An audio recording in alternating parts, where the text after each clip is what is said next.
Good morning. Been pondering for over 2 hours about this morning's talk, mostly about things that have happened this past week. It's been a bit more of a challenge and a bit less euphoric for me than the weeks previous to this one. And I've had to encounter some people that were seriously skeptical. But I'm not going to that's not going to be the title of this morning's talk. I'm going to call it Sincerely Skeptical. Skepticism is not a bad thing. In fact, I really believe that it's a healthy thing to question and to want to know what's happening and to the best of our ability why, although sometimes that's a difficult question and maybe even an impossible question in some cases.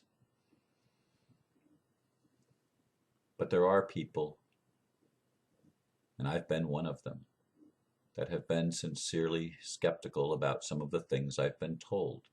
And that's true in the religious arena, the so-called spiritual arena, as if they're separate, and I do believe there's a separation there in concept. Certainly in the political arena, I've been skeptical. In the scientific arena, some things I'm very skeptical of. And I make the choice, and I don't apologize for it, to learn to trust my gut, to learn to listen to what's inside of me.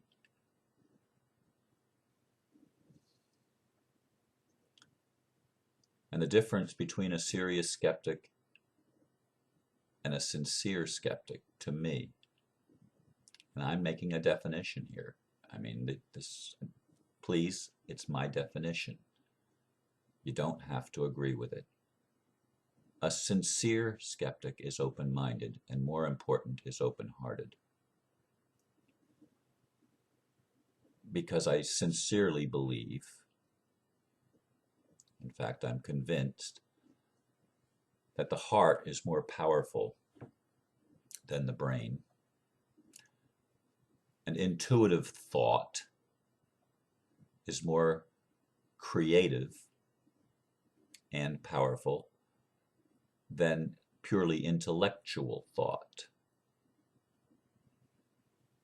The Heart Math Institute and other studies done on a scientific level seem to prove that point of how powerful our heart is. And so as I look at the skepticism that has been thrown at me, and I'm not the first one, and I'm not complaining, I'm asking myself, is this person coming to me sincerely because they've tried the religious path or the spiritual path in their minds, that from their vantage point, have they sincerely tried this and found that it was wishful thinking and bunk? And I know a lot of people have. If you were to go back and to read some of my earlier poems when I was really struggling, I mean, you're going to hear words of a skeptic, you're going to hear doubting, but there's always been that spark of open-mindedness also in my poetry and in my writing during those times when I was struggling hard. The whole world right now is struggling hard. Old paradigms are failing. The way things have been simply is not the way things are in our current day and age. Things are changing, and rapidly, rapidly changing. And we have tremendous power. I'm convinced we have tremendous untapped power within our own psyche, within our own soul. The combination of our minds and our hearts working together, and our body and our minds becoming one, and integrating all the various parts and labels and stuff that we have put on things, I think is very, very important at this time. And I want to encourage all the sincere skeptics that may be listening or may have listened and come back and catch this one. I want to encourage you to keep your heart and your mind open. When you shut down something, anything, and you put up a barrier, it doesn't just keep some things out, it keeps everything new out, every new understanding that you could possibly come across. You're basically cutting yourself off, and that makes you a serious skeptic perhaps, but not one that's sincere, because you're not willing to open your heart to the possibility that you are far more powerful, that humans are far more powerful than what we have been given credit for a long time. This is an evolutionary process. And evolution is very spiritual. It's the way things work as I'm perceiving it. We evolve into higher and higher consciousness, but we do that because we are willing to open our hearts. We are willing to challenge the preconceived ideas that have guided our lives and created our reality, our experience as humans. We're willing to start challenging some of the things we've been taught and some of the things we believe to be true. We're willing to challenge them. We've taken on a healthy skepticism, and this is a good thing. It's not a bad thing to be a skeptic. It's a bad thing to be a skeptic if you close your mind. And a lot of people do still close their minds. And I think somehow, many minds are going to be opened, even ones that have been closed and look almost impossible to open.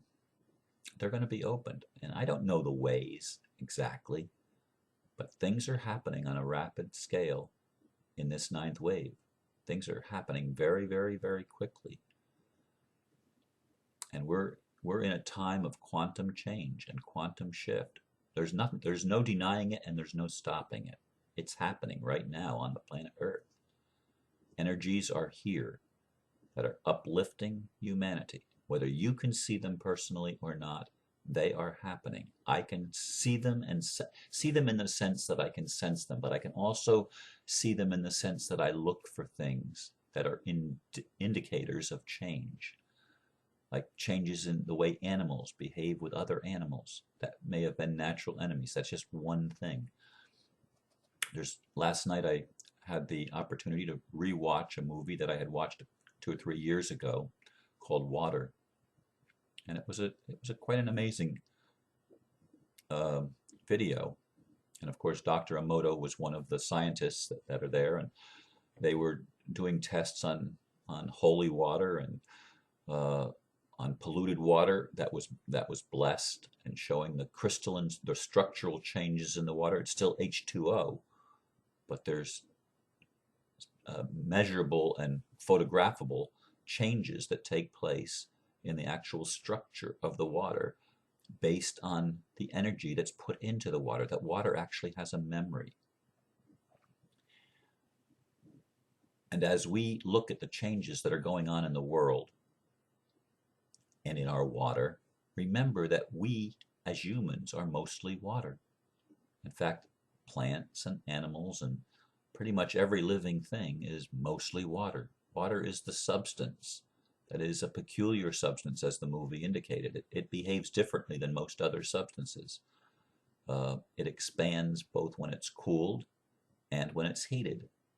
And it can exist in all 3 states in the same place at the same time. Well, not exactly at the same time. There is process. But anyway, we can change water by intent, by love and gratitude. Putting our love and our gratitude into the water actually changes the structure of the water. For those of you that may have watched the movie, What the Bleep Do We Know?